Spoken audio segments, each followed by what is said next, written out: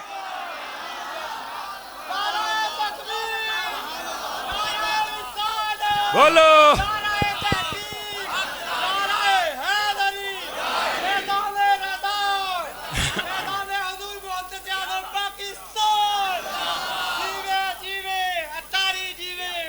समझ आई है तो सुभान अल्लाह फरमाओ ना यार सारे हजरात। रसूल का यही तो कमाल होता है, नबी के वसल से अपना मिसाल होता है। गुलाम मोहम्मद कभी मरा नहीं करते, हमारे यहाँ तो फकत इंतकाल होता है। चलो शाह साहब ने मेरा काम और आसान कर दिया। मौत को इंतकाल कहते हैं, तो तुहाडी बोली च इंतकाल का की मतलब है? नाल वाले मकान का इंतकाल हो जाए की खले मार के मिट्टी हो जाता है? उत्थे ही होंदा है, ना बदलता है। पहले ओदे ना सी, हुण ओदे ना, इन्ना बदला। ये जदों अपना इंतकाल होना ना, ना बदलना है। पहले आ जमीन मेरे ना सी, हुण मैं जमीन दे ना हो जाना। नहीं गा इंतकाल का माना ट्रांसफर, पहले मैं इत्थे सी हुण मैं उत्थे हां। नहीं गा लोकां ड्रामे बनाए, मर गए जी, मिट्टी हो गई, फलाने हो गए। कई बंदे कहते मुर्दा क्या फायदा देता है? तो मैं कहा जदों तेरा अब्बा मरदा तां ही सारी जदाद तुहानूं मिलदी है, पहलों तो कदी लभी नहीं। तू कहना मुर्दा फायदा नहीं देता, तेरा प्यो तेनू फायदा दे सकता है। ओए दाता साहब क्यों नहीं फायदा दे सकते? मैं चबड़ा मार दे। ओ भाई सुनो, मुर्दा नहीं फायदा दे दे। साडे इलाके च कमला सी भाजी, वो मर गया, जंजीरियां ना बनिया सी ओनू, वाह वाह को 10 साल हो गए। वो ना दोपहर के टाइम छुटिया तो कार वजी, फौत हो गया। कार वाला कोई दरवेश सिवत बंदा सी, खिलारी उन्हें बंदा फौत हो गया। वो सारे उन्होंने जुट हो गए, साडा भरा मर गया। असी तो रोल गए, उजड़ गए। 25 लाख रुपया लैके ओदी जान छड्डी। 8 तो 8 10 साल पहले की गल है। हालांकि आप संगला ना बने, सी आप इन्ने तंग सी। मर गया तो को 25 लाख रुपया लिया। एनू कहंदे जे जींदा लख दा ते मरिया 1.25 लाख दा। आ जे